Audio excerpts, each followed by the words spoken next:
வலதுகரம் உயர்த்தி குரல் எழுப்பி சொல்வோமா? ஹல்லேலூயா. அதனால் ஆண்டவருடைய ஆசீர் நமக்கு இந்த நாளிலே தந்தை கிடைத்தது.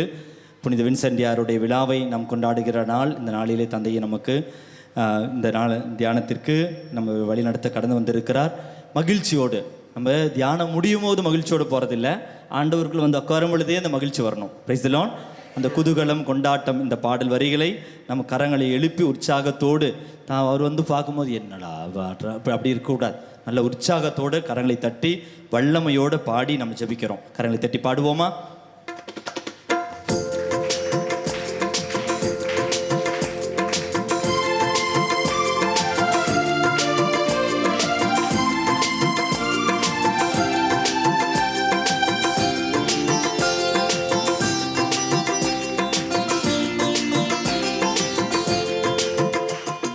குதூகலம் கொண்டாட்டமே என் இயேசுவின் சந்நிதானத்தில், குதூகலம் கொண்டாட்டமே என் இயேசுவின் சந்நிதானத்தில், ஆனந்தம் ஆனந்தமே என் நண்பரின் திருப்பாதத்தில், ஆனந்தம் ஆனந்தமே என் நண்பரின் திருப்பாதத்தில், குதூகலம் கொண்டாட்டமே என் இயேசுவின் சந்நிதானத்தில், குதூகலம் கொண்டாட்டமே என் இயேசுவின் சந்நிதானத்தில்.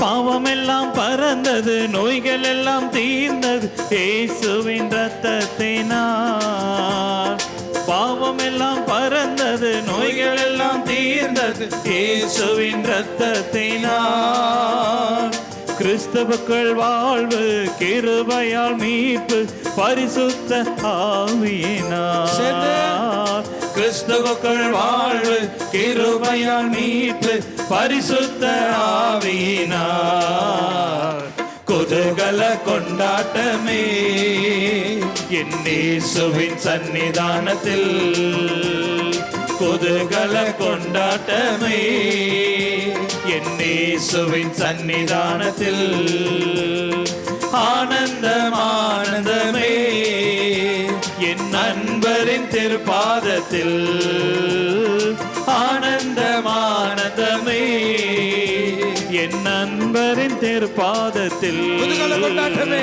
குதூகல கொண்டாட்டமே என் இயேசுவின் சந்நிதானத்தில்.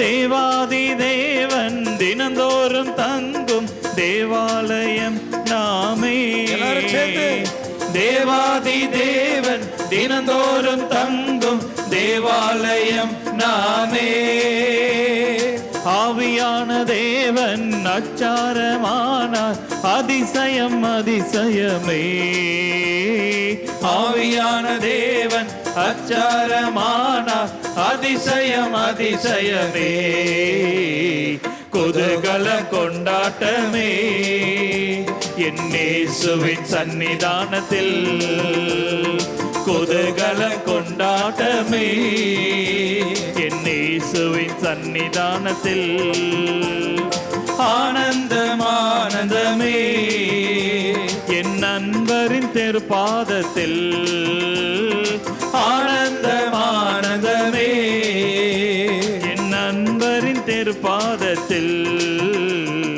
குதூகல கொண்டாட்டமே என் இயேசுவின் சந்நிதானத்தில், குதூகல கொண்டாட்டமே என் எல்லாரும் கைகளை உயர்த்தி ஆண்டவரை துதிக்கலாம்.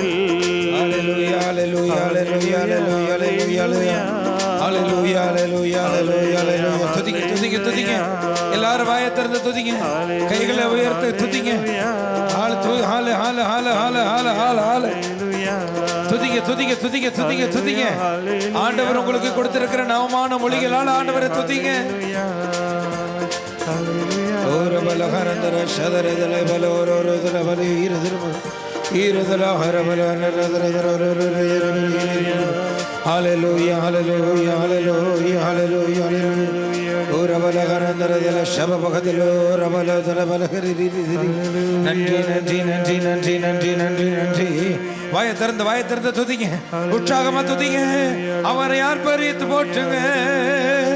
உரபலஹதர சதரபலஹரிலதுரு தீரஹரதலஹபலுதலபலஹாந்தர துதிங்க துதிங்க துதிங்க துதிங்க துதிங்க.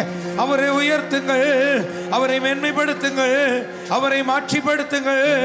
தேவாதி தேவனை, ராஜாதி ராஜனை, நம்முடைய மீட்பரை, நம்முடைய இரட்சகரை, வாழ்வளிக்கும் ஆவியாரை நீங்கள் துதியுங்கள். ஊரபலஹந்தரதல ஷபபகதரோரதர பலஹரதரி தீரிஷபரோதர பலஹ நன்றி நன்றி நன்றி நன்றி. உம்மை நம்பி உந்தன் பாதம் உறுதியாய் பற்றி கொண்டோ, ஒருபோதும் கைவிட மாட்டீ. உம்மை நம்பி உந்தன் பாதம் உறுதியாய் பற்றி கொண்டோ, ஒருபோதும் கைவிட மாட்டீ. உம்மை நம்பி உந்தன் பாதம் உறுதியாய் பற்றி கொண்டோ, ஒருபோதும் கைவிட மாட்டே. மகனாக மகளாக அப்பா வென்றழைக்கும் உரிமையை எனக்கு தந்தீ. மகனாக மகளாக அப்பா என்றழைக்கும் உரிமையை எனக்கு தந்தீ. ஐயா உரிமையை எனக்கு தந்தீ. அப்பா உரிமையை எனக்கு தந்தீ. உம்மை நம்பி உந்தன் பாதம் உறுதியாய் பற்றி கொண்டோ, ஒருபோதும் கைவிட மாட்டே. உம்மை நம்பி உந்தன் பாதம் உறுதியாய் பற்றி கொண்டோ, ஒருபோதும் கைவிட மாட்டே. அச்சாரமாய் முத்தீரைய அபிஷேக வல்லமைய அடிமைக்கு தந்தீரே. அச்சாரமாய் முத்தீரைய அபிஷேக வல்லமை அடிமைக்கு தந்தீரே. இந்த அடிமைக்கு தந்தீரே, இந்த அடிமைக்கு தந்தீரே. உம்மை நம்பி உந்தன் பாதம் உறுதியாய் பற்றி கொண்டோ, ஒருபோதும் கைவிட மாட்டே. உம்மை நம்பி உந்தன் பாதம் உறுதியாய் பற்றி கொண்டோ, ஒருபோதும் கைவிட மாட்டே. மகனாக மகளாக அப்பா வென்றழைக்கும் உரிமையை எனக்கு தந்தீ. மகனாக மகளாக அப்பா என்றழைக்கும் உரிமையை எனக்கு தந்தீ. அப்பா உரிமையை எனக்கு தந்தீ. அப்பா உரிமையை எனக்கு தந்தீ. உம்மை நம்பி உந்தன் பாதம் உறுதியாய் பற்றி கொண்டோ, ஒருபோதும் கைவிட மாட்டே. உம்மை நம்பி உந்தன் பாதம் உறுதியாய் பற்றி கொண்டோ, ஒருபோதும் கைவிட மாட்டே. கண்ணீரை துடைத்து கரங்களை பிடித்து காலமெல்லாம் காத்து கொண்டீ. கண்ணீரை துடைத்து கரங்களை பிடித்து காலமெல்லாம் காத்து கொண்டீ. ஐயா காலமெல்லாம் காத்து கொண்டீ. ஐயா காலமெல்லாம் காத்து கொண்டீ. உம்மை நம்பி உந்தன் பாதம் உறுதியாய் பற்றி கொண்டோ, ஒருபோதும் கைவிட மாட்டே. உம்மை நம்பி உந்தன் பாதம் உறுதியாய் பற்றி கொண்டோ, ஒருபோதும் கைவிட மாட்டே. குருடர்கள் பார்த்தார்கள், செவிடர்கள் கேட்டார்கள், முடவர்கள் நடந்தார்கள். குருடர்கள் பார்த்தார்கள், செவிடர்கள் முடவர்கள் நடந்தார்கள். ஐயா முடவர்கள் நடந்தார்கள்.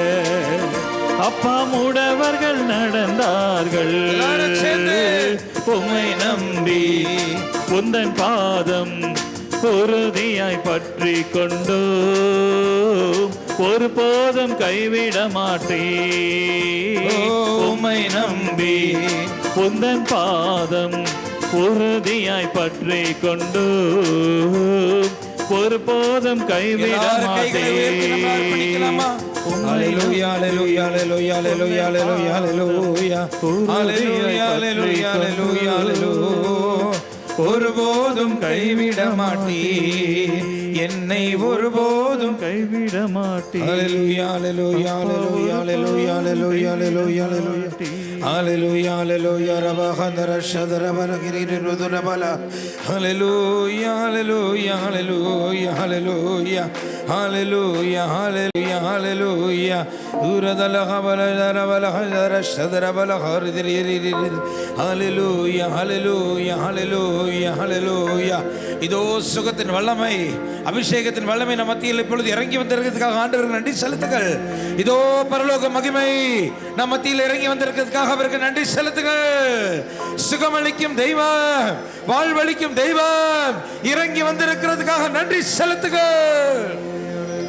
ஊரபலகந்தர ஷபபகதுலோ தலபலரலதிரிபர் தீருதலபகாந்தரு ஷபரபலகிருதரோ ரபலரலதிரிதரோ. நன்றி நன்றி நன்றி. உம்மை நம்பி உந்தன் பாதம் உறுதியாய் பற்றி கொண்டோ ஒருபோதும் கைவிட மாட்டீர். ஐயா உம்மை நம்பி உந்தன் பாதம் உறுதியாய் பற்றி கொண்டு ஒரு போதும் கைவிட மாட்டீர், என்னை ஒருபோதும் கைவிட மாட்டீர். உடல் நலத்துக்காக இயங்குகிற ஒரு சிலரை ஆண்டவர் இப்பொழுது தொட்டு சுகப்படுத்தி கொண்டிருக்கிறார். குறிப்பாக கிட்னி நோயோடு வந்திருக்கிறவர்களுக்கு ஆண்டவர் இப்பொழுது சுகத்தை கொடுக்க விரும்புகிறார். கிட்னி பகுதியில் வலியோ அசௌகரியமோ இருந்து இந்த நாள் முழுவதும் எப்படி உட்கார முடியும் என்று நீங்கள் நினைத்திருக்கலாம். ஆண்டவர் இப்பொழுதே சுகத்தை கட்டளையிடுகிறார். You will be able to feel the difference. தொடர்ச்சியாக டாய்லெட்டுக்கு செல்ல வேண்டும் என்கிற ஏக்கமுடையவர்கள், எப்பொழுது பார்த்தாலும் நீர்க்கழிவு நோயினாலே டயபெட்டிஸினாலே எப்பொழுதுமே யூரினேட் பண்ண விரும்புகிறவர்கள், அதை செய்ய வேண்டும் என்ற கட்டாயத்தில் இருக்கிறவர்களுக்கு ஆண்டவர் இப்பொழுது சுகத்தை கட்டளை இருக்கிறார். நீ இந்த நற்செய்தியை கேட்பதற்கு உனக்கு தடையாக இருக்கிற சகல காரியங்களையும் உன் வாழ்க்கையில் இந்த எப்பொழுதே அவர் அப்புறப்படுத்துகிறார். நன்றி செலுத்தி சுகத்தை பெற்றுக்கொள்ளுங்கள். நீங்கள் நன்றாக உட்கார்ந்து ஆண்டவருடைய செய்தியை கேட்கும் வண்ணம் ஆண்டவர் உங்களுடைய சரீரத்தை திடப்படுத்துகிறார். முதுகு பகுதியில், இடுப்பு பகுதியில் இருக்கிற சகல வலிகளையும் ஆண்டவர் அப்புறப்படுத்துகிறார். யோகா செய்ததினாலும் எல்லா விதமான பிற மதங்களினுடைய பிற தெய்வங்களையும் பிசாசுகளையும் வணங்கியதினால் வந்த சாப கட்டுகளை ஆண்டவர் உடைத்து இப்பொழுது உங்களுக்கு விடுதலை கொடுக்கிறார். நீங்கள் ஆண்டவருடைய வார்த்தையை கேட்கவும், அந்த வார்த்தையை உங்கள் இதயத்துக்குள் கிரகிக்கவும், அதன்படி உங்கள் வாழ்க்கையை மாற்றி அமைக்கவும் ஆண்டவர் விடுதலையின் ஆவியை உங்கள் மீது ஊற்றுகிறார். நன்றி செலுத்தி பெற்றுக் கொள்ளுங்கள். In the name of Jesus, receive your freedom now. Thank you Jesus. உம்மை நம்பி உந்தன் பாதம் உறுதியாய் பற்றி கொண்டோ ஒருபோதும் கைவிட மாட்டே. ஐயா உம்மை நம்பி உந்தன் பாதம் உறுதியாய் பற்றி கொண்டு ஒரு பாதம் கைவிட மாட்டே. இடுப்பும் முதுகும் சேருகிற இடத்துல ஒரு விதமான மசில் கேட்ச், சதை பிடிப்பினால கொஞ்ச நாட்கள் அவதிப்பட்டிருந்தவங்க யாராவது இருந்தீங்கன்னா ஆண்டவருக்கு இப்போ ஒப்பு கொடுங்க. You surrender it to the Lord, you will find complete freedom now. நீங்க குனிஞ்சு நிமிர்ந்து பாருங்க, ஆண்டவர் பரிபூர்ண சுகத்தை உங்களுக்கு கட்டளையிட்டு இருக்கிறார். விசுவாசத்தோடு அமருங்க, ஆண்டவருடைய வார்த்தையை நாம் கேட்போம். ஹல்லேலூயா, ஹல்லேலூயா, ஹல்லேலூயா. பைபிள் வச்சிருக்கிறவங்க எல்லாரும் வச்சிருப்பீங்க, எடுங்க. விடுதலை பயணம் 23வது அதிகாரம் 30வது வசனம். விடுதலை பயணம் 23வது அதிகாரம் 30வது வசனம். எனவே நீ பழுகி பெருகி நாட்டை கைப்பற்றும் வரை சிறிது சிறிதாக அவர்களை உனக்கு முன்னின்று துரத்தி விடுவேன். இன்னைக்கு நம்ம தியானிக்க போகிற பகுதி இந்த பகுதியை சம்பந்தப்பட்டது. ஏன் இந்த வசனத்தோடு நான் இந்த தியானத்தை ஆரம்பிக்கிறேன் அப்படின்னு சொன்னால், இங்கே இந்த தியானத்தில் கலந்து கொண்டிருக்கிற பல பேர் தொடர்ச்சியாக நீங்கள் அருளாலயத்துக்கு வந்து கொண்டிருக்கிறீர்கள். ஒரு சில பேரை நான் எந்த தியான மையத்துக்கு போனாலும் பார்க்க தான் செய்கிறேன். அப்படின்னா அவங்க இங்கே மட்டும் வரல, எங்கெல்லாம் பரிசுத்தாவியானவருடைய தியானங்கள் நடக்கிறதோ அங்கெல்லாம் அவர்கள் பங்கெடுக்கிறாங்க. வாஞ்சையோட ஆண்டவருடைய வார்த்தையை கேட்கிறாங்க, வாஞ்சையோட கண்ணீரோட பாரத்தோட ஜெபிக்கிறாங்க.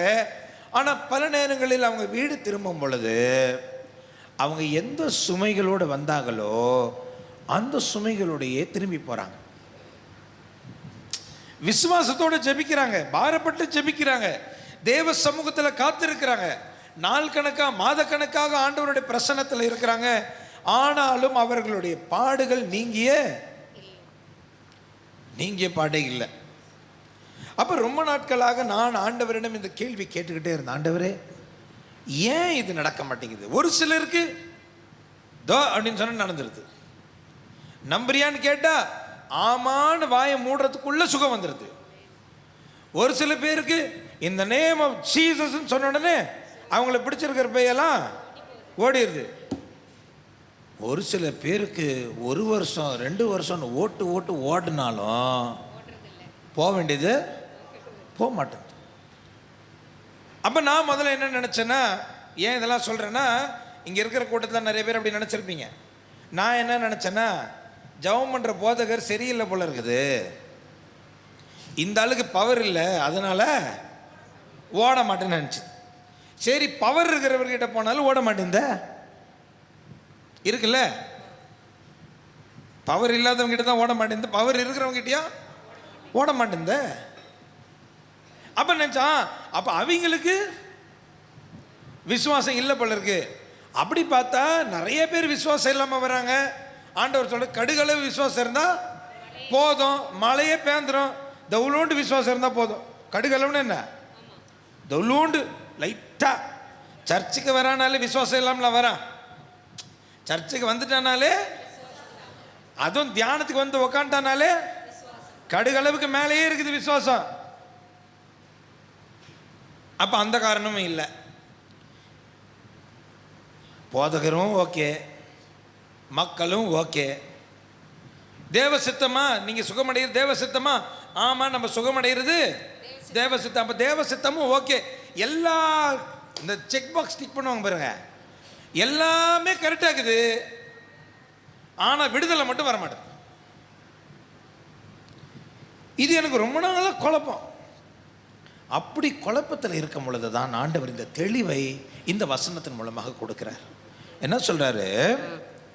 நீ பழுகி பெருகி நாட்டை கைப்பற்றும் வரை சிறிது சிறிதாக அவர்களை உன் முன்னின்று துரத்தி விடுவேன். பிரியமான என் சகோதர சகோதரிகளை, இன்றைக்கு உங்களுக்கு இந்த கேள்வி இருக்குது அப்படின்னு சொன்னா, ஏன் இத்தனை வருடமாக நான் ஜெபிக்கிறேன், ஏன் இவ்வளோ நாளாக நான் காத்திருக்கிறேன், எவ்வளவோ அற்புதம் நடக்குது, எவ்வளவோ அதிசயம் நடக்குது, இந்த ஒரு விஷயம் மட்டும் ஏன் நடக்க மாட்டேங்குதுன்னு கேள்வி நீங்கள் வைத்திருந்தால், ஆண்டவர் உங்களுக்கு கொடுக்கிற பதில் என்னன்னா, என்னுடைய விருப்பத்தின்படி என்னுடைய நேரத்தின்படி ஒரு சில காரியங்கள் கொஞ்சம் கொஞ்சமாகத்தான் மாறும். ஒரு சில காரியங்கள் அடிச்சு நொடி பொழுதுல மாறும். ஒரு சில காரியங்கள் கொஞ்சம் கொஞ்சமாக சிறிது சிறிதாக தான் அது மாறும். இதுவும் தேவ சித்தம் என்பதை நீங்கள் அறிந்து கொள்ளும்படியாதான் ஆண்டவர் இன்றைக்கு உங்களோடு பேசுகிறார். நீங்க காத்திருக்கிறீங்களா? கவலைப்படாதீங்க, கவலைப்படாதீங்க. The Lord is working. அவர் தூங்கிக்கிட்டு இல்லை. இஸ்ரவேலை காக்கிறவர் கண் அயர்வதும் இல்லை, உறங்குவதும் இல்லை. திருப்பாடல் பரவாயில்ல, திருப்பாடல் 121. இஸ்ரவேலை காக்கிறவர் கண் அயர்வதும் இல்லை, கண் சிமிட்டுவதும் இல்லை, அவர் உறங்குவதும் இல்லை. அவர் தூங்குறது இல்லை, அவர் உயிரோடு இருக்கிறார். நம் தொல்லைகளில், கஷ்டங்களில், வேதனைகள் துன்புறும் பொழுது அவர் நமக்கு அருகில் இருக்கிறார். நம் கண்ணீரில் மூழ்கி கிடக்கின்ற பொழுது நம் கண்ணீரை காண்கிற தெய்வமாக அவர் இருக்கிறார். ஆயினும் அவர் ஒரு சில காரியங்களை காலம் தாழ்த்துகிறார் என்று சொன்னால் அவருடைய திருவுளத்தின்படி அதை அவர் தாழ்த்துகிறார். ஏன் ஆண்டவர் இந்த வசனத்தை சொல்றாரு அப்படின்றத பாப்ப. விடுதலை பயணம் அதே 23வது அதிகாரம் 28, 29 வசனங்களை வாசிங்க. இப்ப 30வது வசனம் வாசிச்சோம் இல்லையா? இதுக்கு பேக்ரவுண்ட் முதல் 2 வசனங்கள், அதை வாசிங்க. உனக்கு முன் நான் குளவிகளை அனுப்பி வைப்பேன், உனக்கு முன்னால் குளவிகளை அனுப்பி வைப்பேன், அவை இவ்வீரரும் கானானியையும் இத்தியாரையும் உனக்கு முன்னே நின்று துரத்திவிடும். நல்ல கவனிங்க, யார் யாரை துரத்துன்னு சொல்லிருக்கு? முதல்ல இவ்வியர், இரண்டாவது கனானியர், மூன்றாவது இத்தியர். இந்த 3 பேர் யாரு? அதாவது இஸ்ரேலர்கள் எகிப்தினுடைய எகிப்தில் பார்வோனுக்கு அடிமை இருந்த காலகட்டத்தில் பாலும் தேனும் வடிகிற கானான் பூமியில் தங்கிட்டு இருந்தது யாருன்னா இவ்வியரும் கனானியரும் இத்தியரும். இவங்க தான் அங்கே இருக்கிறாங்க. இப்போ ஆண்டவர் என்ன சொல்லிட்டாரு? நான் பாலும் தேனும் ஓடுற கானான் பூமி உங்ககிட்ட தருவேன்னு சொல்லிட்டார். அப்போ என்ன பண்ணணும்? இருக்கிறவங்கள துரத்தணும்ல, அப்போதானே இவங்க போய் இருக்க முடியும். ஆனால் ஆண்டவர் சொல்றாரு, இல்லை, அவங்கள நான் துரத்த தான் போறேன், ஆனால் நீ நினைக்கிற அளவுக்கு இன்னைக்கே துரத்த மாட்டேன். திருப்பி வாசிங்க. உனக்கு முன் நான் குளவிகளை அனுப்பி வைப்பேன், அவை இவ்வியரையும் கனானியரையும் இத்தியரையும் உமக்கு முன் நின்று துரத்தி விடுவேன். அப்புறம் ஆயினும் ஒரே ஆண்டில் உனக்கு முன்னே நின்று நான் அவர்களை துரத்திவிட மாட்டேன். இவங்க எதிர்பார்க்கறாங்க நம்ம போய் நின்னோன்னா அவங்க என்ன பண்ணணும்? எல்லாத்தையும் விட்டு ஓடி போயிடணும்னு ஆசைப்படுறாங்க. ஆண்டவர் சொல்றாரு, அவங்கள நான் துரத்துவேன், ஆனா ஒரே ஆண்டுல துரத்தி விட மாட்டேன். அடுத்து துரத்தினால் நிலம் சரிசாகி விடும். நல்ல கவனிங்க, அதுக்கு ஆண்டவர் காரணத்தை சொல்றாரு பாருங்க. நான் இவனுங்களெல்லாம் துரத்திட்டேன் அப்படின்னு சொன்னா முதலாவது என்ன நடக்கும் அப்படின்னு சொன்னா, நீங்க ரொம்ப கம்மி பேர். யாரு? இஸ்ரேலர்கள் ரொம்ப ரொம்ப கம்மி பேர். ஏன் ரொம்ப கம்மி பேர் தான் இருந்தாங்க? திமிர் எடுத்து ஆண்டவருக்கும் ஆண்டவருடைய ஊழியக்காரனுக்கு எதிராக முணுமுணுத்ததுனால எகிப்திலிருந்து வெளியில வந்த அத்தனை பேரும், 2 பேர் தவிர, யோசுவாவும் காலேபு, யோசுவா காலேபு, இவங்க 2 பேரை தவிர மற்றவங்க எல்லாம் என்னன்னா பாலைவனத்திலே செத்து போனா யார் உள்பட? மோசே உள்பட காலி, க்ளோஸ். எங்க? பாலைவனத்துல. ஏன்? கடவுளுக்கு எதிராக முணுமுணுத்தார்கள். ஆண்டவர் சொன்னதை கேட்கல. அதுலயும் மற்றவெல்லாம் கூட மோசமானவன். இந்த மோயிசன் வந்து ஆண்டவருடைய இறைவாக்கினர். ஆண்டவரே அவனுக்கு சாட்சி சொல்வார். என்ன சாட்சி சொல்வாரு? மிரியமே, உன்னிடம் பேசும் பொழுது, மற்ற இறைவாக்கினரிடம் பேசும் பொழுது நான் காட்சிகள் வழியாக பேசுகிறேன், கனவு வழியாக பேசுகிறேன், ஆனால் மோயிசனிடம் பேசும்போது மட்டும் முகமுகமாக பேசுகிறேன், நண்பனிடம் பேசுவது போல் முகமுகமாய் பேசுகிறேன்னு சொல்றார். அவ்வளோ லவ்ஸ் யாருக்கு? விண்ணக தந்தைக்கு. யார் மேல? ஆனாலும்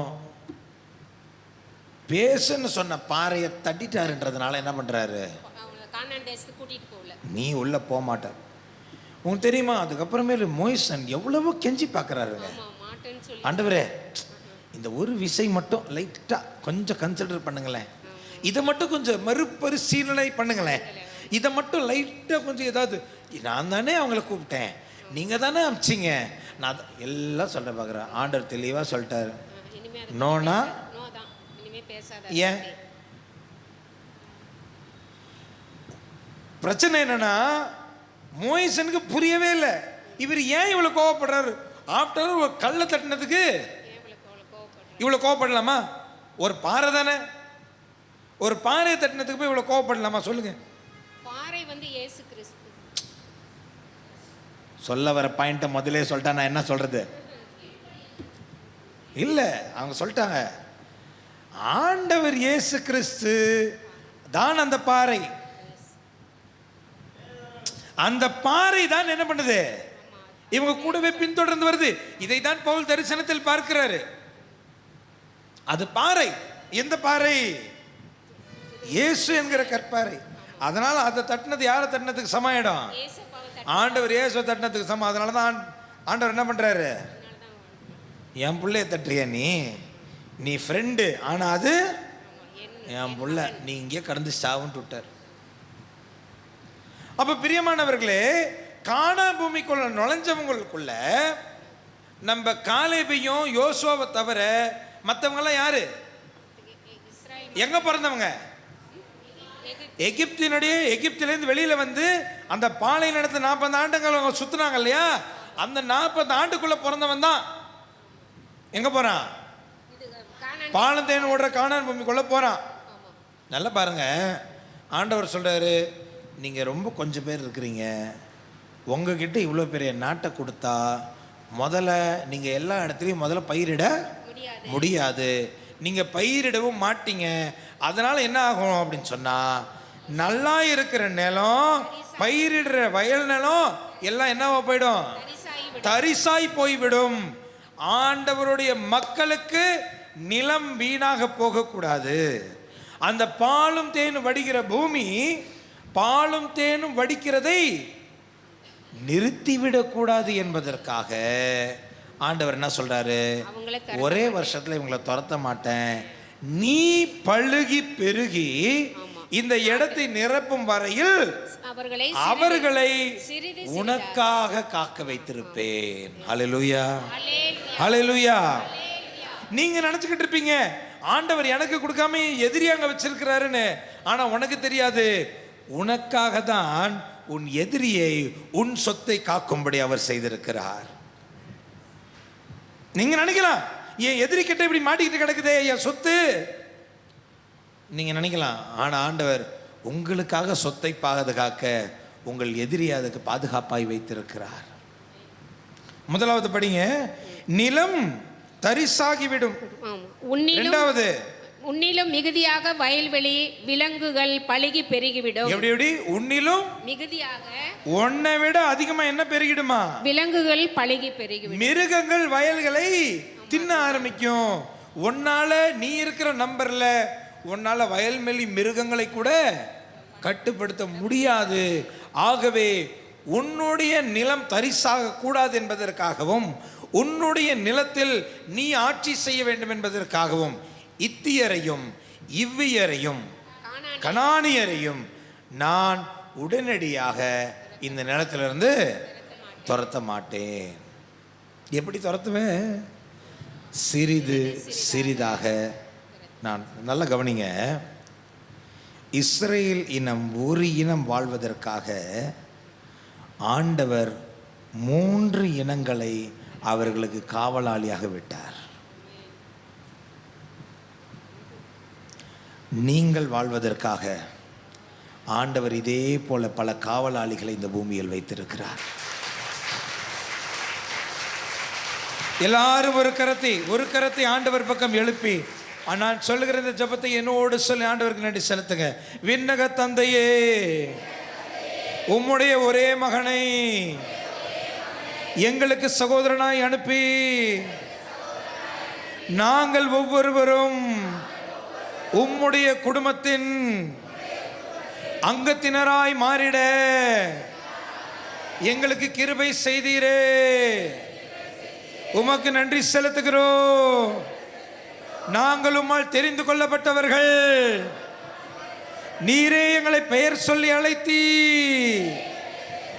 உம்முடைய கண்வெளி போல் எங்களை காக்கிறீ, எங்களை அதிகமாய் நேசிக்கிறீ. உமக்கு நன்றி. எங்களை முழுமையாக உம் கைகளில் அர்ப்பணிக்கிறோம். உம் சித்தத்தின்படி எங்களை வழி நடத்தும்.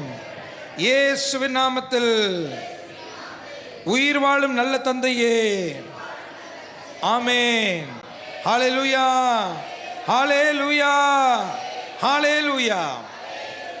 ஆக எனக்கு பிரியமான சகோதர சகோதரிகளை, விவிலியம் சொல்லுகிறது, நீங்களும் நானும் ஆண்டவரால் தேர்ந்தெடுக்கப்பட்டவர்கள்.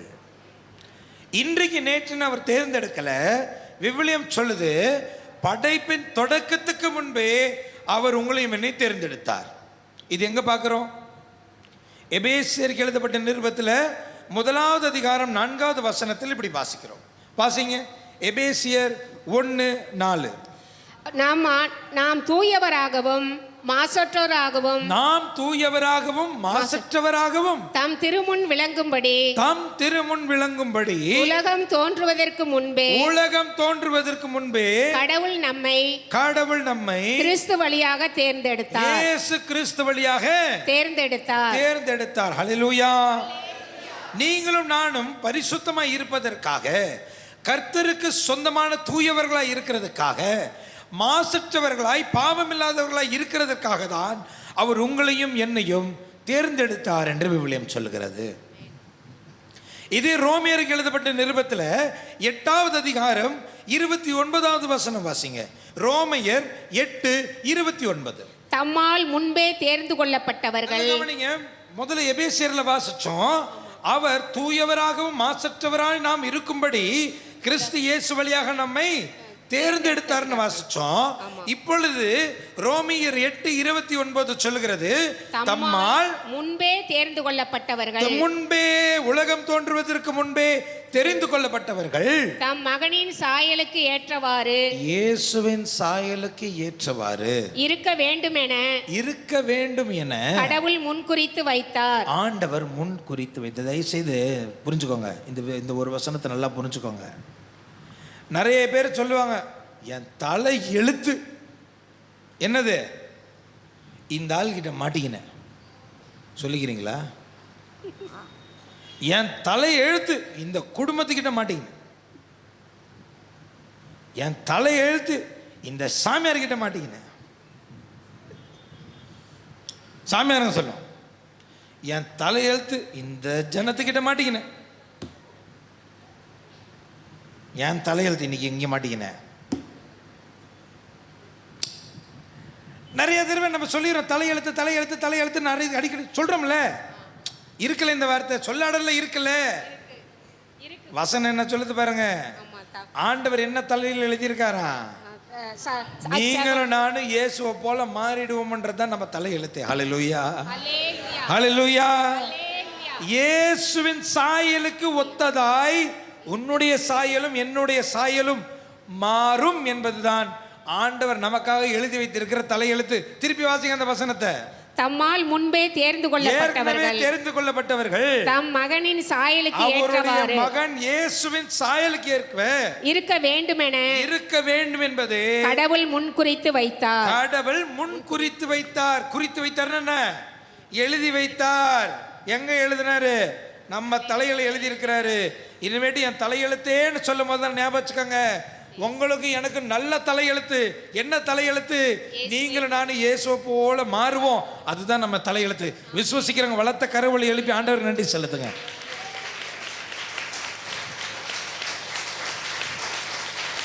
ஐயா, நீ கஷ்டப்படணுன்றது உன் தலையெழுத்து இல்லை.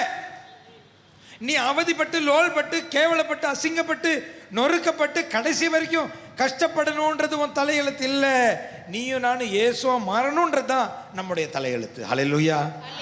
இதைத்தான் விவிலியம் சொல்லுகிறது. அவர் முன்குறித்து வைத்தார், அவர் எழுதி வைத்தார். என்னன்னு? நீங்களும் நானும் அவருடைய சாயலுக்கு ஏற்ப மாறுவோம், இருப்போம் என்று அவர் எழுதி வைத்தார். விசுவசிக்கிறீங்களா? அடுத்த வசனம் வாசிங்க. அச்சகோதர சகோதரிகள் அந்த சகோதர சகோதரிகளுக்குள் பலர்கள் தம் மகன் தலைப்பேரனவராய் இருக்க வேண்டும் என்று இப்படி செய்தார். தாம் முன்குறித்து வைத்தோரை கவனிங்க, என்ன போட்டிருக்கு? தான் யாரை முன்குறித்தாரோ அவரை அழைத்திருக்கிறார். அவரை அழைத்திருக்கிறார். ஹல்லேலூயா. அல்லேலூயா. அவர் உங்களை என்னை முன்குறிச்சதுனால தான் இன்னைக்கு அழைத்திருக்கிறார். ஹல்லேலூயா. அல்லேலூயா. நீங்க உங்க வேலைகளை விட்டுட்டு வரல, அவர் தான் அந்த வேலைகளிலிருந்து உங்களை முன்குறித்து வைத்ததனால் உங்களை இன்றைக்கு அழைத்து வந்தார். ஹல்லேலூயா. அவர் யாரை முன்குறித்தாரோ அவர்களை அழைத்திருக்கிறார். இன்றைக்கு அழைத்திருக்கிறார். அவர் யாரை அழைத்திருக்கிறாரோ தமக்கு ஏற்புடையவர் ஆக்கி இருக்கிறார். நல்ல கவனிங்க, என்ன பண்ணுவாராம்? அவருக்கு ஏத்தவங்கள மாதிரி மாத்திடுவாராம். இன்னைக்கு நீங்க பாவத்தோட இருக்கலாம், இன்னைக்கு நீங்க கோபத்தோடு இருக்கலாம், இன்னைக்கு நீங்க வேதனையோடு இருக்கலாம், இன்னைக்கு நீங்க தேவையில்லாதது பேசுறவங்களா இருக்கலாம், இன்னைக்கு நீங்க நிறைய திட்டுறவங்களா இருக்கலாம், இன்னைக்கு நீங்க சண்டை போடுறவங்களா இருக்கலாம். ஆனால் ஆண்டவர் உங்கள் தலையில் எழுதி வைத்தது என்ன தெரியுமா? தமக்கு ஏற்புடையவர் ஆக்கி இருக்கிறார். அவரை போலவே நீங்க மாறிடுவீங்கன்னு தான் உங்க தலையில் எழுதி இருக்கிறார். பைபிள் சொல்லுது, அதுக்காக தான் உங்களை அழைத்தார். அவர் யாரை அழைத்தாரோ அவருக்கு ஏற்றார் போல் அவர்களை ஆக்கி இருக்கிறார். தமக்கு ஏற்புடையவர் ஆனவரை தம் யாரெல்லாம் அப்ப பாருங்க என்ன சொல்லுது பைபிள், அதுக்கு ஏற்றார் போல ஆக்கிடுறாரு. ஆனா யாரெல்லாம் அப்படி ஆவரோமோ, நல்ல கவனிங்க, தம் ஆக்கிறாருன்னு போட்டிருக்குல்ல, ஆக்கி இருக்கிறாருன்னு போட்டிருக்குல்ல, அதோட விடணும்ல. அப்படி விடல, நான் ஆக்குறேன், ஆனா நீ ஆனாதான் மாட்சியில சேர முடியும். ஹல்லேலூயா. ஹல்லேலூயா. நான் செய்ய வேண்டியதை செஞ்சிருவேன், நீ செய்ய வேண்டியதை செஞ்சாதான் அவருடைய மாட்சியில. நான் சொல்றது புரியுதா? தமிழ் தெளிவா இருக்கா? தெளிவா புரியுதா? அவர் செய்யறதெல்லாம் அவர் சொல்றாருங்க. நீ ஏன் இங்க வரல? நான் தான் கூட்டு வந்தேன். நீ ஒன்றும் ஆக முடியாது, நீ பரிசுத்தமாக இருக்கணும்லாம் ஆக முடியாது, நான் உன்னை பரிசுத்தமாக்குறேங்கிறார். ஆனால் நீ பரிசுத்தமானதான் மோட்சத்துக்குள்ள சேர முடியும். அப்போ எப்படி பரிசுத்தமாகிறது? திருப்பி வாங்க, எபேசியர் எழுதின திருமுகத்துக்கு வாங்க. எபேசியருக்கு எழுதின திருமுகத்தில் 2வது அதிகாரம் 8வது வசனம் வாசிங்க. நீங்கள் அந்த அருளாலேயே, நீங்க அந்த அருளாலேயே, எந்த அருளாலே? அவர் தேர்ந்தெடுத்து, அவர் அழைத்து, அவர் பரிசுத்தமாக்குறேன்னு சொன்னார் இல்லையா? அந்த அருளாலேயே நம்பிக்கையின் வழியாக, விசுவாசத்தின் வழியாக, நம்பிக்கையின் வழியாக நீங்கள் மீட்கப்பட்டிருக்கிறீர்கள். இது உங்கள் செயல் அல்ல, இது உங்க வேலை இல்ல, மாறாக இது கடவுளின் கொடை. இது ஆண்டவர் உங்களுக்கு கொடுக்கிற இலவசமான கொடை. ஹல்லேலூயா. அல்லேலூயா. ஹல்லேலூயா. This is not your work. நீ பரிசுத்தமாவது உன்னுடைய வேலை இல்லை, அது யார் வேலை? அவர் வேலை, அவர் செய்யறன்றாரு. அப்ப நம்ம என்ன செய்யணும்னு போட்டிருக்காருன்னா, அந்த அருளாலேயே நம்பிக்கையின் வழியாக நீங்க மீட்கப்பட்டீர்கள். அப்படின்னு என்னது? அவர் இதை செய்வாருன்னு நம்பணும். ஹல்லேலூயா. அவர் இதை செய்வாருன்னு விசுவசிக்கணும். ஏங்க, உங்களை பரிசுத்தமா மாற சொன்னாதான் கஷ்டம், பொய் சொல்லாதேன்னு சொன்னாதான் கஷ்டம். அவரு தான் மாத்துறேன்னு சொல்றாருல்ல, அது நம்புறதுல என்ன கஷ்டம் இருக்கா? சண்டை போடுறது நிறுத்த சொன்னா கஷ்டம், அவர் நிறுத்துறேன் நீ நம்புன்னு சொல்றாரு, அதுல என்ன கஷ்டம்? கஷ்டம் இருக்கா? நம்ம பிரச்சனை என்னன்னா, இதை விட்டுருவோம், என்ன பண்ணுவான், அங்க போய் மல்லுக்கு ஒருத்தர் ஸ்தோத்திரம் ஆண்டவரேன்னு சொல்லி பல்ல கடிச்சுக்கிட்டு இருக்கு. அப்படியெல்லாம் கட்டுப்படுத்த முடியாது மக்களே. ஒரு நாள் கட்டுப்படுத்துவீங்க, 2 நாள் கட்டுப்படுத்துவீங்க, 3வது நாள் விசில் எகிரிடும், குக்கர் வெடிஞ்சிரும். அதான் நம்ம பண்றோம். பண்ண மாட்டேன்னு அறுக்கி பிடிச்சி இறுக்கி பிடிச்சி வச்சிருக்கிறத என்னைக்காவது ஒரு நாள் சுவாஹா பிசாசு சொல்வான், ஆஹா இதுக்கு தாண்டா காத்திருந்தேன், மாவனை என்னைக்காவது ஒரு நாள் நீ மாட்டுவேன்னு தான் காத்திருந்தேன். அத்தனை நாள் சேர்த்து வச்சிருக்கிறது எல்லாத்தையும் கொண்டு வந்து உங்க தலையில கொட்டும். எது? இன்னைக்கு ஆண்டவர் நம்மிடம் சொல்கிறார், நான் உன்னை அழைத்தேன், நான் உன்னை பரிசுத்தப்படுத்துவேன், நீ விசுவாசத்தோடு காத்திருந்தால் போதும். இதைத்தான் ஆண்டவர் யார்கிட்ட எதிர்பார்த்தார் அப்படின்னு சொன்னா, இஸ்ரேல் மக்கள் கிட்ட எதிர்பார்த்தார். பாலும் தேனும் ஓடுற கானான் பூமிக்குள்ள கொண்டு போயிடுவேன்னு சொன்னவர் 10 கொள்ளை நோய்களை கொடுத்து அவர்களை எகிப்திலிருந்து வெளியே கொண்டு வந்தாரு. எகிப்திலேருந்து வெளியில கொண்டு வரும்போது அங்க ஒரு கடலை நிற்க வைக்கிறாரு. ஆண்டவர் என்ன எதிர்பார்க்கிறாருன்னா, அவ்வளோ தூரம் அவங்கள அந்த 10 கொள்ளை நோய்கள்லேருந்து காப்பாற்றி வெளியில் கொண்டு வந்தனே, எகிப்தின் கடலை பார்த்து ஆண்டவர் இதையும் கடக்க செய்வார் அப்படின்னு அவங்க விசுவசிக்கணும்னு எதிர்பார்த்தாரு. ஆனால் நம்மளால் என்ன பண்ணா, இதுக்கு நான் அங்கேயே செத்துருப்பேன்ல, எட லூசு, நீ சாவறதுக்கு அவனை கூட்டிட்டு வந்தார். இது யோசிக்கவே இல்லை பாருங்க அவங்க. ஏங்க, எகிப்து ஃபுல்லாவே சின்ன பின்னமாக்கி, எகிப்து முழுவதும் அவனுடைய தலைச்சம்பிள்ளையெல்லாம் கொன்று, எகிப்தினுடைய தாவரங்களையெல்லாம் வெட்டிக்கிளிகளை வைத்து அழித்து, அதனால ஃப்ராக் என்ன சொல்லுவாங்க, தேரையா, தவக்கலைகளை கொண்டு அந்த நாடு முழுவதையும் நாசமாக்கி, நைலெல்லாம் ரத்தமாய் ஓடச் செய்தும், அப்படியெல்லாம் எகிப்து யோசித்து பாருங்க, வெட்டுக்கிளி வந்து எல்லாத்தையும் சாப்பிட்ருது. ஒரு வருஷத்துக்கான பயிரெல்லாம் என்ன ஆயிடுது, அழிஞ்சு போகுது. இதுலேருந்து மீண்டு வரத்துக்குள்ள நைல் நதியில் ஃபுல்லாக என்ன ஓடுது, ரத்தமாக ஓடுது. அப்போ அந்த தண்ணி என்ன பண்ண முடியாது, குளிக்கவும் முடியாது, குடிக்கவும் முடியாது. ஊரில் எங்கே பார்த்தாலும் ஒரே தவக்கலையாக ஓடுது. இதெல்லாம் பத்தாதுன்னு வீட்டுடைய மூத்த மகன்லாம் என்ன ஆயிடுறான், இந்த மோசமான கொள்ளை நோய் அடுத்தடுத்து நடக்குதுங்க. எல்லாம் அடிக்கு மேலே அடி விடுது. இதுலேருந்து அந்த நாடு மீண்டு வரதுக்கு எத்தனை வருஷம் இருக்கும், எத்தனை வருஷம் இருக்கும்?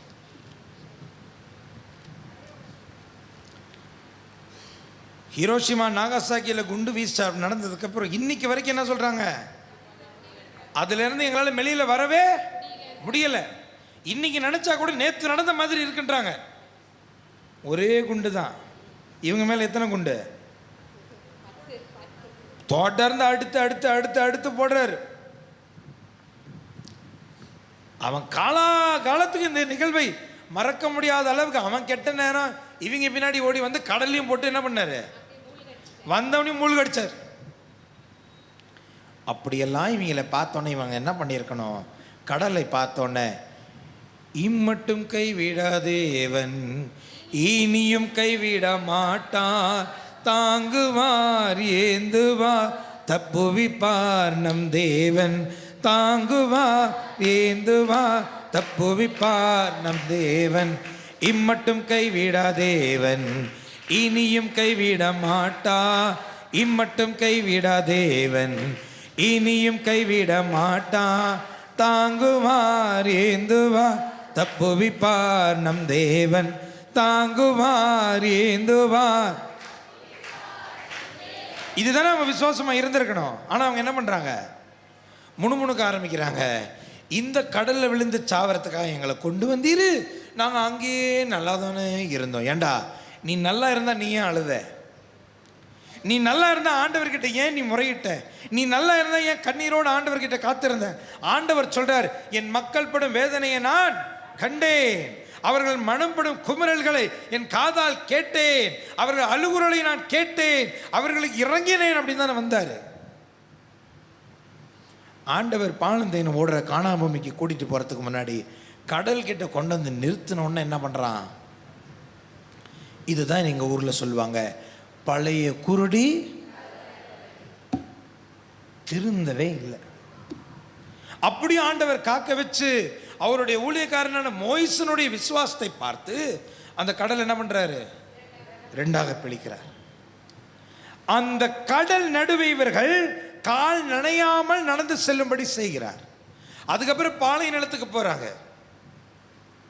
பாலை நிலத்தில் போன இவ்வளோ பண்ணாரு, 10 கொள்ளை நோயிலேருந்து காப்பாத்தினார், கடல்ல நடக்க வச்சு கூட்டு போனாரு. பாலைவனத்தில் போய் என்ன சொல்லியிருக்கணும், இது வரைக்கும் காத்த தேவன் சொன்னாங்களா?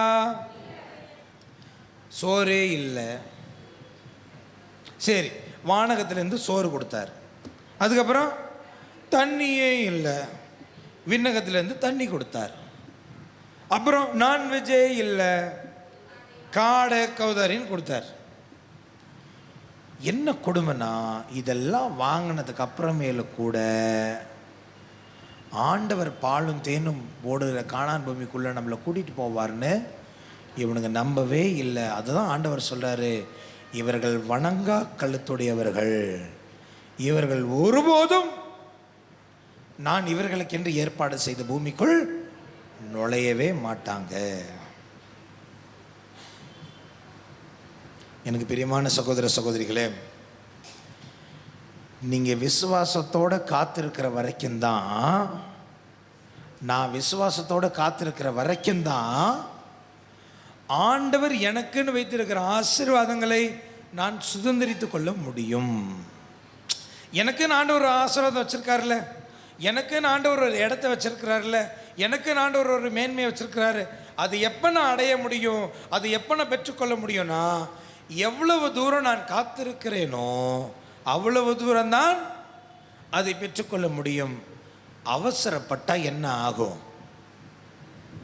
அவசரப்பட்டால் என்ன ஆகும்? வாத்து செத்துரும். வாத்து செத்த கதை தெரியுமா உங்களுக்கு? ஒரு ஊரில் ஒருத்தன் வாத்து வச்சுருந்தானா, அந்த வாத்து என்ன பண்ணுமா, ஒவ்வொரு நாளும் ஒரு பொன் முட்டையை போடுமா. வாத்து என்ன பண்ணுமா, ஒவ்வொரு நாளும் பொன் முட்டையை போடுமா. ஒவ்வொரு நாளும் ஒவ்வொரு பொன் முட்டை வர வர இவனுக்கு ஆசீர்வாதம் பெருகிக்கிட்டே இருக்குது, அவனுடைய வருமானம் பெருகுது, ரொம்ப சந்தோஷமாக இருக்கு, ரொம்ப இதாக இருக்கிறான். திடீர்னு இவனுக்கு ஒரு ஆசை. என்ன ஆசை? எல்லா முட்டையும் ஒரே நாளில் கிடச்சா எவ்வளோ நல்லா இருக்கும். எப்பயும் போடுற மாதிரி வாத்து என்ன பண்ணுச்சு, பொன் முட்டை போட்டுச்சு. இவன் என்ன பண்ணான், இங்கேருந்து தானே முட்டை வருதுன்ட்டு கையை உள்ளே விட்டான். என்னாச்சு? வாத்து செத்து போச்சு, முட்டையும் இல்லாமல் போச்சு. பிரியமான என் சகோதர சகோதரிகளே, உங்களுக்கு கொடுக்க வேண்டியதை தேவையான நேரத்துக்கு ஆண்டவர், அதை விட்டுட்டு வாத்து வயிற்று கிழிச்சு பார்க்கணும்னு நினச்சிங்கன்னா வாத்து செத்து போகும். இதைத்தான் ஆண்டவர் சொல்கிறார், சிறிது சிறிதாக அவர்களை உன் முன்னின்று நான் துரத்துவேன். இன்னைக்கு பிரியமான என் சகோதர சகோதரிகளை, ஆண்டவர் மீண்டும் உங்களுக்கு வாக்கு கொடுக்கிறார். நீ ஜெபங்களை கேட்கும் பொழுது நான் செவிடனாக இல்லை, நீ விசுவசித்தால் உன்னுடைய ஜெபம் கேட்கப்படும். மார்க் எழுதிய நற்செய்தி 11வது அதிகாரம் 24வது வசனத்தை பாருங்கள். மார்க் எழுதிய நற்செய்தி 11வது அதிகாரம் 24வது வசனம்.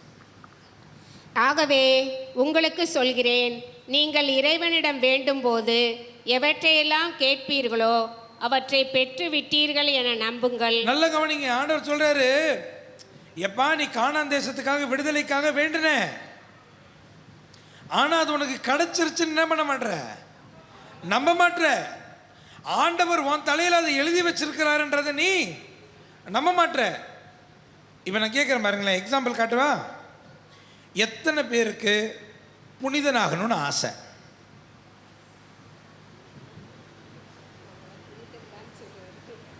ஒன்று, ரெண்டு, என்ன யோசித்து கை தூக்குறீங்க?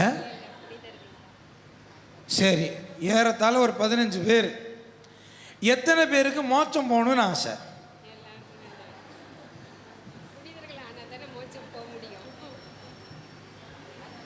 போஸ்கா ஃபாதர் கிட்ட சொல்லணும், தியான மையத்தை இழுத்து மூடுன்னு. ஏன் மோட்சத்துக்கு போகணும்னு ஆசை எத்தனை பேருக்குன்னு கேட்குறேன். ஒருத்தருக்கு கையை தூக்கலை. நரகத்துக்கு போகிறவனுக்கு எதுக்கு தியான மையம் நடத்தணும்?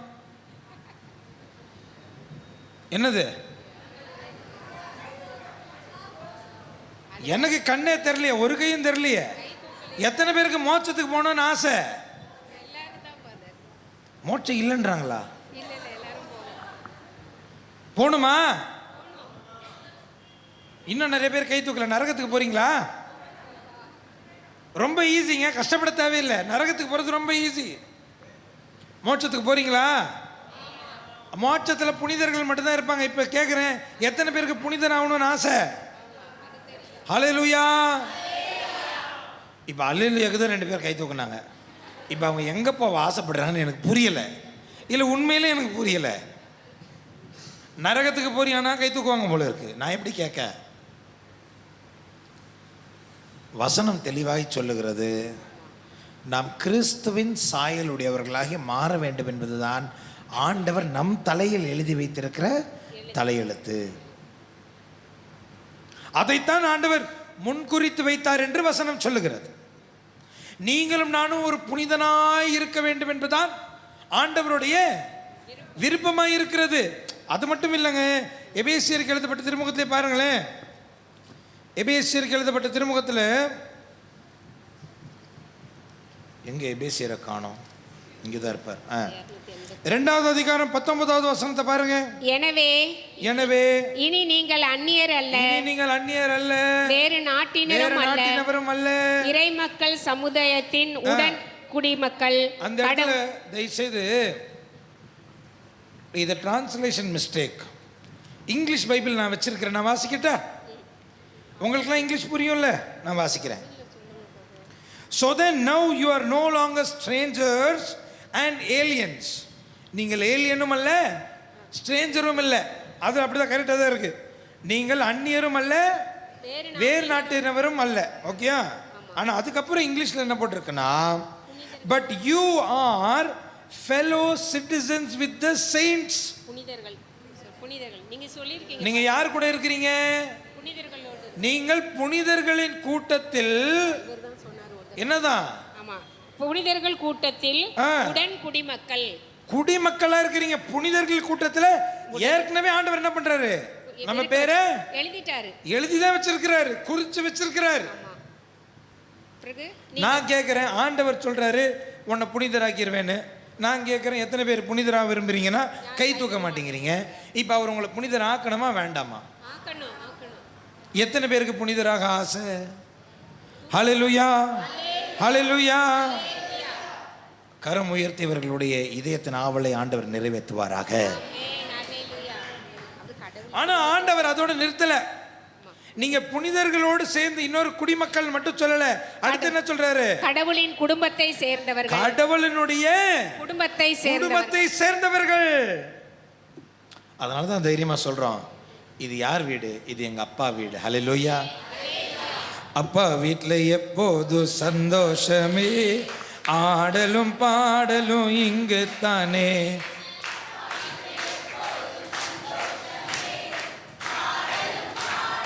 இங்கு தானே ஆடுவே நான் பாடுவே, ஆடுவே நடனம் ஆடுவே, ஆடுவே பண் பாடுவே, ஆடுவே நடனம் ஆடுவே.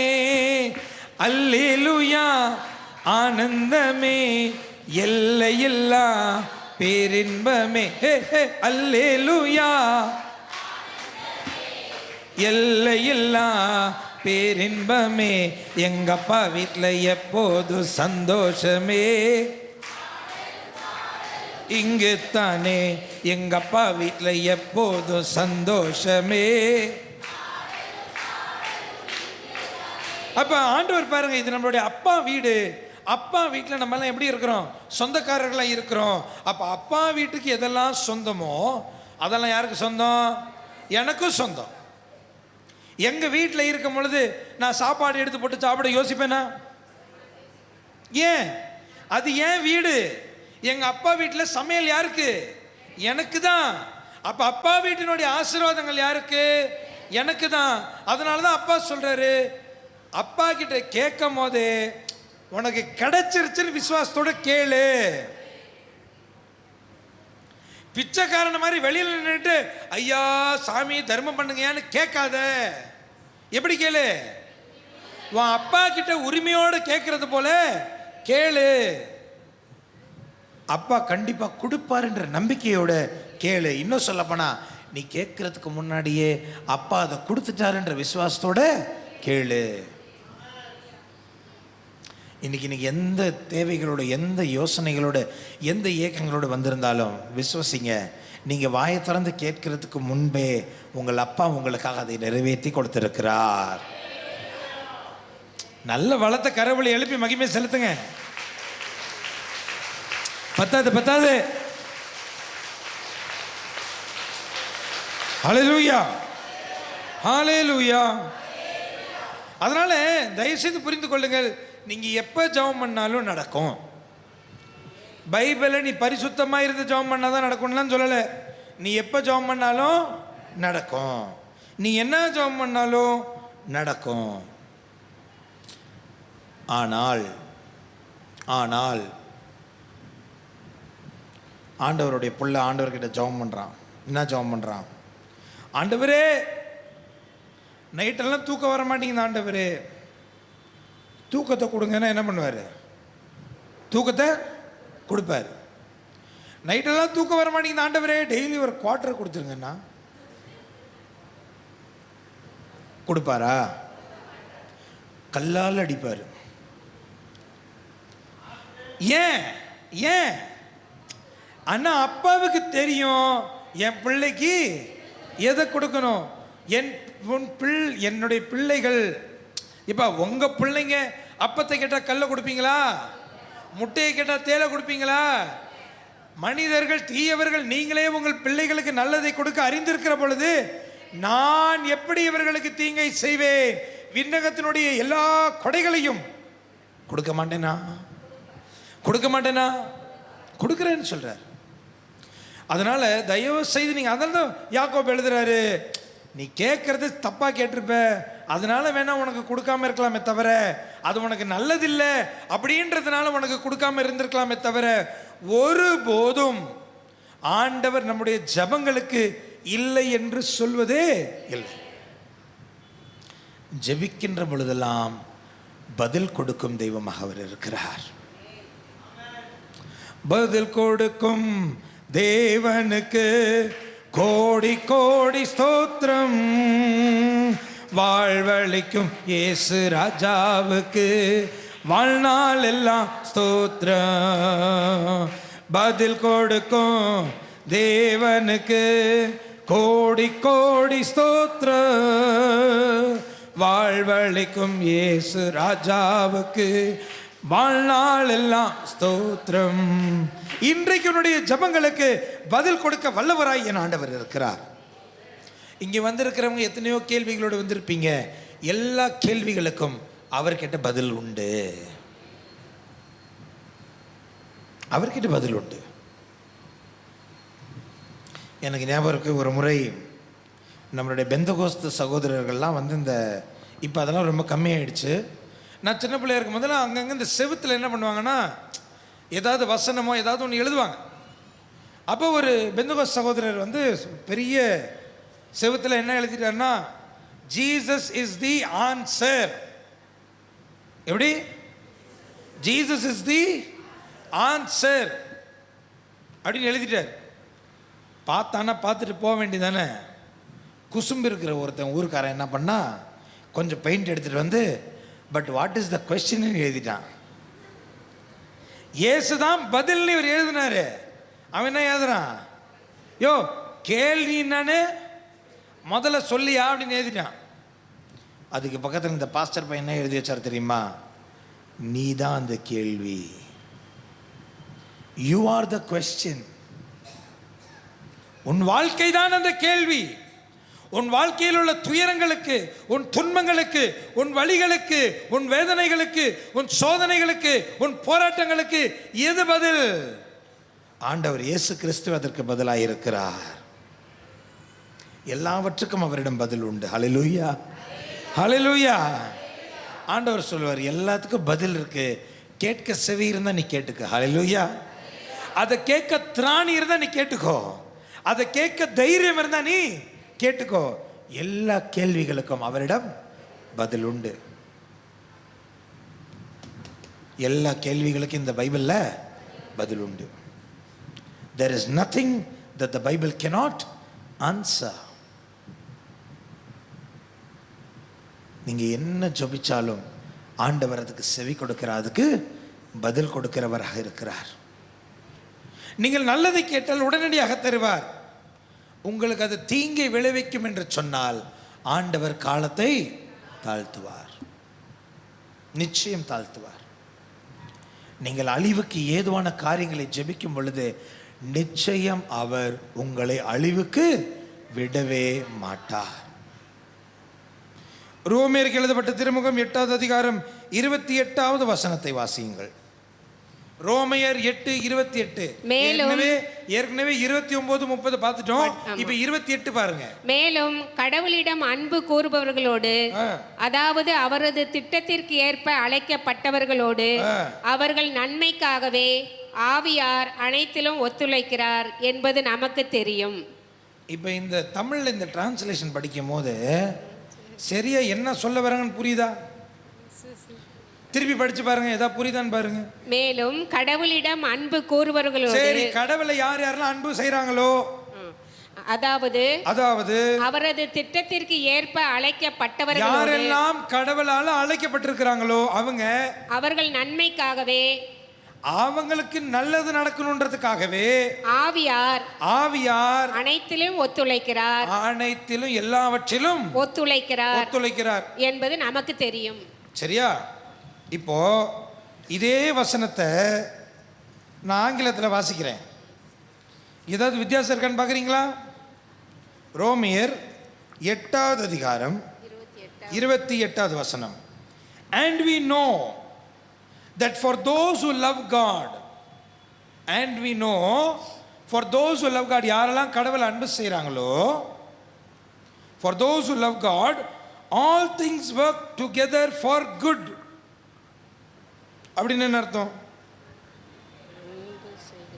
யாரெல்லாம் கடவுளை நேசிக்கிறாங்களோ, கடவுள் யாரெல்லாம் நேசிக்கிறாங்களோ அவங்களுக்கு என்ன நடந்தாலும்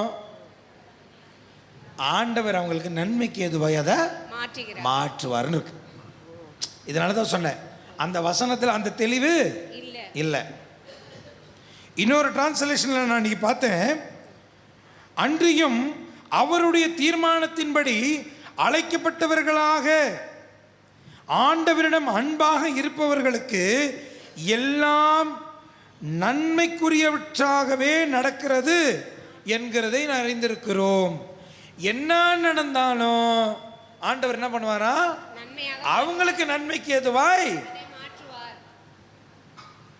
உனக்கு இன்னைக்கு ஜுரம் இருக்கலாம், அந்த ஜுரத்தை ஆண்டவர் உனக்கு ஆசீர்வாதமாய் மாற்றுவார். நீங்க பாருங்களேன், போத்திஃபார் அப்படின்ற ஒருத்தி இருக்கிறா. யார் போத்திஃபார்? பார்வோனுடைய மனைவி. யார் மேல ஆசைப்படுறா? யோசேப்பு மேல ஆசைப்படுறா. ஒரு ராணி வேலைக்கார யோசேப்பு, ஒரு அடிமை யோசேப்பு மேல ஆசைப்படுறா. யோசேப்பு நினைச்சிருந்தா என்ன பண்ணிருக்கலாம்? நான் ஒன்றும் பண்ணலங்கன்னு சொல்லிருக்கலாம்ல. என் மேல தப்பு எதுவுமே இல்லை. ஆனா யோசேப்பு என்ன பண்றான்? விட்டு ஓடுறான். அவ போட்டு கொடுக்குறா. யோசேப்பு எங்க போய் கிடக்குறான்? சிறையில் கிடக்குறான். நல்லா கவனிங்க, அவன் சிறையில் இருந்ததினால்தான் அவன் தரிசனங்களை புரிந்து கொள்கிறவன், தரிசனங்களை பார்க்கிறவன் என்கிற அறிவு யார்கிட்ட எட்டுது? அரசனிடம் எட்டுது. ஹல்லேலூயா, ஹல்லேலூயா. அப்போ அவன் அடிமையாக இருந்தவன் எதுக்கு ஜெயிலில் போய் கடக்க வேண்டி இருந்தது? அவன் ஜெயிலில் போய் கடந்ததுனால தான் அந்த பார்வோனுடைய வேலைக்காரர்கள் அந்த சிறைச்சாலையில் இருக்கிறாங்க. கதை தெரியாதவங்க ஒரு சில பேர் வேத்த முழிக்கிறாங்க. அப்படின்னு என்னன்னா, கதை தெரியல அவங்களுக்கு, பாவம். ஒன்றும் இல்லை, வீட்டுக்கு போய் படித்து பாருங்க, தொடக்க நூலில் இந்த கதை இருக்கு, யோசேப்பினுடைய கதை. அப்போ இந்த யோசேப்பு சிறைச்சாலையில் மாட்டிட்டு இருக்கும் போது அரசனுடைய அலுவலர்கள் ஏற்கனவே அந்த சிறையில் இருந்ததுனால என்ன ஆகுது? அந்த நாட்டினுடைய மொழியை அவன் கற்றுக்கொள்கிறான். அந்த நாட்டினுடைய அரசவையின் பழக்க வழக்கங்களை அவன் கற்றுக்கொள்கிறான். அரசனுக்கென்று ஒரு கனவுக்கு அர்த்தம் புரியாத பொழுது சிறையில் ஒருவன் இருக்கிறான், அவன் அர்த்தம் கொடுக்க வல்லவன் என்று அந்த சிறையிலிருந்து அழைக்கப்படுகிறான். யோசிச்சு பாருங்க, யோசேப்பினுடைய சகோதரர்கள்லாம் அவனை போட்டு தள்ளணும்னு தான் நினைச்சாங்க. அவனை ஏன் வீணா போட்டு தள்ளணும், அவனை வச்சு கொஞ்சம் காசாக்குவோன்னு சொல்லி தான் அடிமையா கொண்டு போய் சேர்த்தாங்க. அன்னைக்கு மட்டும் அவங்க அடிமையா எகிப்துக்கு இவனை அனுப்பாமல் இருந்தால், எகிப்தில் பஞ்சகாலம் வந்திருக்க பொழுது யாக்கோபின் குடும்பம் முழுவதும் பசியினாலும் பட்டினியினாலும் மடிந்து போயிருக்கும். யோசேப்புக்கு நடந்த தீமையையும் இஸ்ரவேல் மக்களுக்கு நன்மைக்கு எதுவாய் அவர் மாற்றினார். ஹல்லேலூயா. நீ இன்றைக்கு ஒரு சிறையில் இருக்கலாம் சகோதரனே.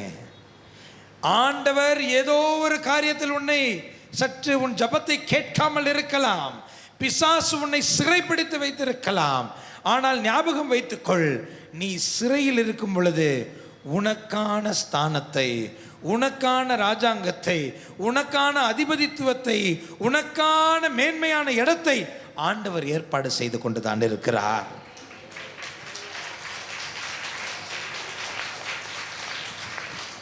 உன்னை குறித்து ஆண்டவர் ஒரு திட்டம் வைத்திருக்கிறார். அந்த திட்டம் என்ன அப்படின்னு சொன்னா, இயேசுவின் சாயல் உன்னில் காணப்படுவது ஆண்டவருடைய திட்டம். அப்ப நீங்க நல்லா கவனிச்சீங்கன்னா, யோசேப்பினுடைய வாழ்க்கையில நடந்த நிறைய காரியங்களை நீங்க இயேசுவினுடைய வாழ்க்கையோடு ஒப்பிட்டு பார்க்கலாம். யோசேப்பு அநியாயமாக தன்னுடைய சகோதரர்களாலே அடிமைப்படுத்தப்பட்டான். இங்கு இயேசு கிறிஸ்துவும் தன் சொந்த மக்களாலே யார்கிட்ட ஒப்புவிக்கப்படுறாரு? ரோமியர்கள் கிட்ட ஒப்புவிக்கப்படுறார். சொந்த சகோதரர்கள் யூதர்கள் தான் என்ன பண்றாங்க? இயேசுவை கொண்டு போய் ரோமிய பேரரசு கிட்ட கொடுத்து இவரை சிலுவையில் அறையும் என்று சொல்லுகிறார்கள். யோசேப்பை தன் சொந்த சகோதரர்கள் கொன்று போட வேண்டும் என்று நினைத்தார்கள். யூதர்களும் ஆண்டவர் இயேசு கிறிஸ்துவை, நல்லா கவனிங்க, ஆண்டவர் இயேசு கிறிஸ்துவனுடைய வாழ்வினுடைய சாயலை எங்க பார்க்கலாம்? அதே மாதிரி தான் சொல்றார் ஆண்டவர், இயேசுவின் சாயல் உங்களிடமும் என்னிடமும் காண செய்வதுதான் அவருடைய விருப்பம். ஹல்லேலூயா, ஹல்லேலூயா. அவரை போலவே நீங்களும் நானும் மாறுவோம் என்றுதான் அவருடைய திட்டம். அதனால இயேசுவை மாதிரி சிலுவை சுமக்கணும் அப்படின்னு ஆண்டவர் அனுமதிக்கிறார்னா சந்தோஷமா ஏற்றுக்கொள்ளுங்க. இத்தனை நாட்கள் என் தலையில் எழுதி வைத்திருக்கிறது, இப்பொழுதுதான் நிறைவுக்கு வருகிறது என்று சொல்லுங்கள். ஆண்டவர் உங்களை கைவிடவில்லை. இப்பொழுதுதான் உங்களுக்கு எழுதி வைத்திருக்கிற திட்டத்தை அவர் நிறைவேற்றி இருக்கிறார். கரவொலி எழுப்பி அவருக்கு நன்றி செலுத்துவீங்களா? He loves you, he cares for you. உங்கள் ஜெபத்தை கேட்காமல் அவர் இல்லை, உங்கள் ஜெபங்களை கேட்கிறார்.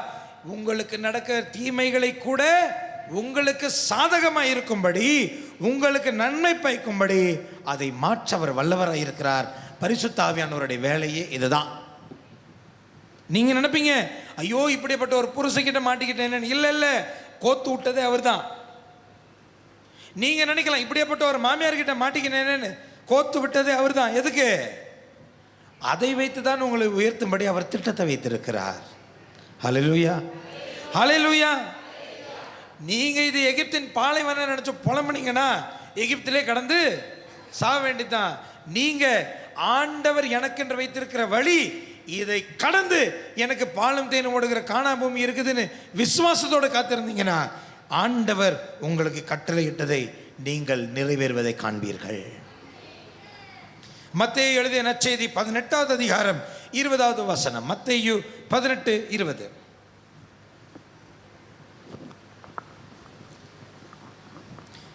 என்ன இப்படி யோசிக்கிறீங்க? எங்க 2 அல்லது 3 பேர் மண்ணுலகில் தாங்கள் வேண்டும் எதை குறித்தும் மனம் ஒத்திருந்தால் விண்ணுலகில் இருக்கும் என் தந்தை அதை அவர்களுக்கு அருள்வார். கண்டிப்பா கொடுப்பார். நீங்க மன ஒற்றுமையோடு குடும்பத்துல ஒரே மனப்பட்டு எதை கேட்கிறீர்களோ அதை ஆண்டவர் கொடுப்பார், நிச்சயமாக உங்களுக்கு கொடுப்பார். யோவான் எழுதிய நற்செய்தி 11வது அதிகாரம் 25வது வசனம் வாசிங்க. யோவான் 11:25. இயேசு அவரிடம் உயிர் தெழுதலும் வாழ்வும் நானே, என்னிடம் நம்பிக்கை கொள்பவர், என்னிடம் நம்பிக்கை கொள்கிறவன் இறப்பினும் வாழ்வான். பாருங்க, நீ செத்து கிடந்தா கூட என்ன பண்றேன்றாரு? வாழ்வன் சொல்றார். என்னால உன்னை உயிர்ப்பிக்க முடியும். அந்த லாசருடைய கல்லறைக்கு வெளியில் ஆண்டவர் நிற்கும் போது சொல்வாரு, கல்லறையின் கல்லை புரட்டுங்கள் என்றாரு. சொல்றாங்க, ஆண்டவரே செத்து 4 நாள் ஆச்சு, உள்ள வச்சாச்சு, இனி அது நாற்றம் அடிக்குமே. உங்களுக்கு தெரியுமா, இந்த மாதிரி பணம் நாரக்கூடாதுன்னு தான் இவங்க என்ன பண்ணுவாங்க, நறுமண தைலங்களை வைத்து தான் என்ன பண்ணுவாங்க, அவங்கள துணிகளில் புதஞ்சு எதில் வைப்பாங்க? அந்த கல்லறையில் வைப்பாங்க. இவன் என்ன சொல்கிறான்? அவ்வளோ நம்பிக்கை இவனுடைய நறுமண பொருள் மேலே. ஆண்டவரே திறக்க வேணாம், நாரும். லூசு, நீ நாடுறதை பார்த்து நிற்கிற, நான் வாழ்றதை பார்த்து நிற்கிறேன்றார். ஹல்லேலூயா. இன்றைக்கு கூட நீங்கள் நினைக்கலாம், இத்தோடு என் வாழ்வு முடிந்தது, இத்தோடு இந்த கதை முடிந்தது, இத்தோடு இந்த நிகழ்ச்சி முடிந்தது, இத்தோடு இந்த தொழில் முடிந்தது. செத்து கிடக்கிற தொழில்களையும் ஆண்டவரால் உயிர்ப்பிக்க முடியும். சாவுக்கு ஏதுவான காரியங்களில் கூட ஆண்டவர் புது வாழ்வை உனக்கு கட்டளையிட முடியும். நீ நம்பினால், நீ விசுவாசித்தால் ஆண்டவருடைய நிறைவை உன் வாழ்நாளில் காண்பாய். திருப்பாடல் 16:11. திருப்பாடல் 16 வசனம் 11.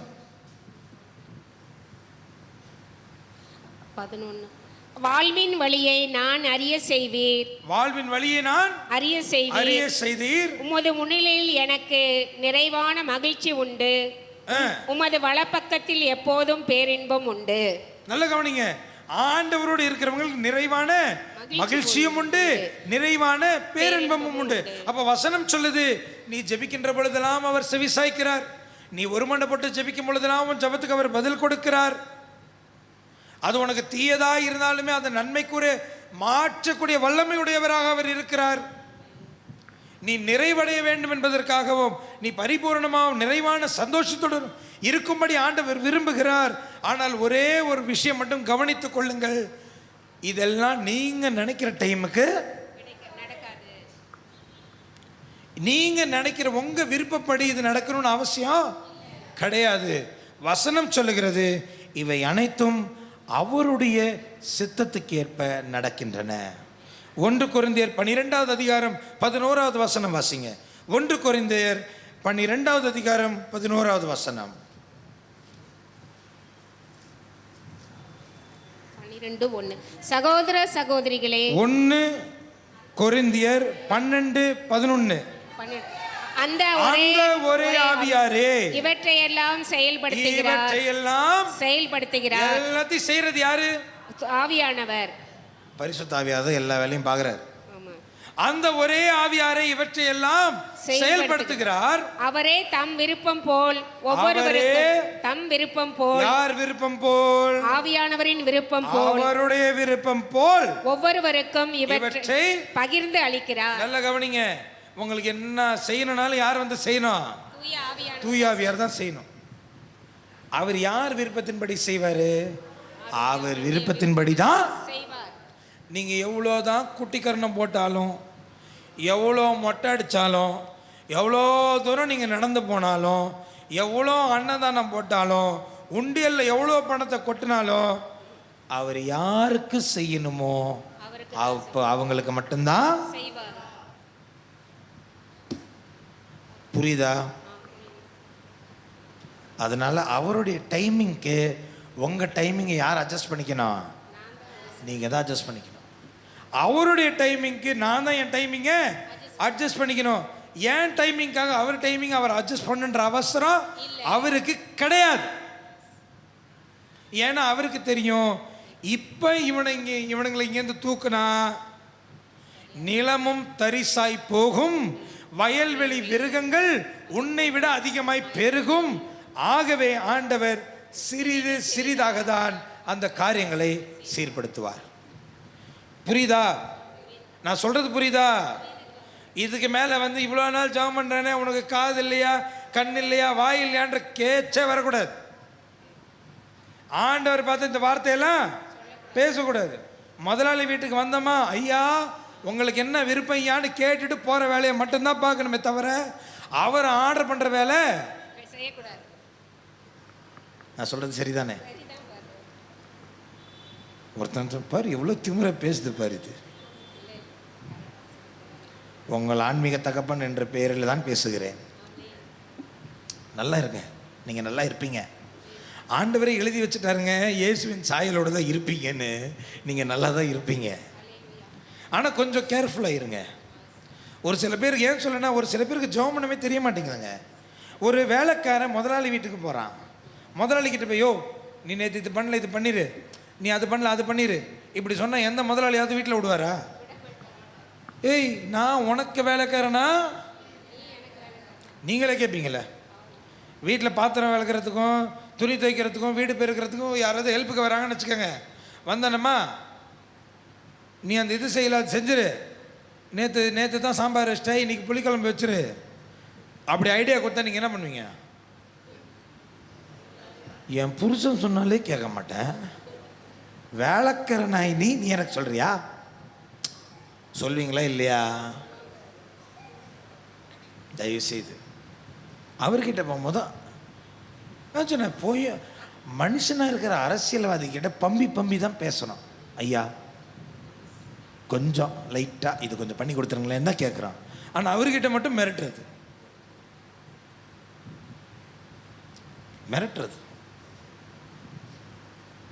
நீங்கள் என்ன மிரட்டினாலும் சரி, நீங்கள் என்ன உருட்டினாலும் சரி, அவர் விருப்பம் படி தான் அவர் செய்வார்.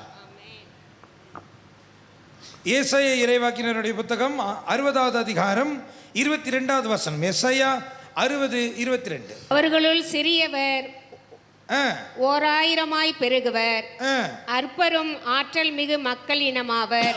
நானே ஆண்டவர், ஏற்ற காலத்தில் இதை நான் விரைவாய் செய்து முடிப்பேன். என்ன சொல்றாரு? எப்ப செய்வாரா?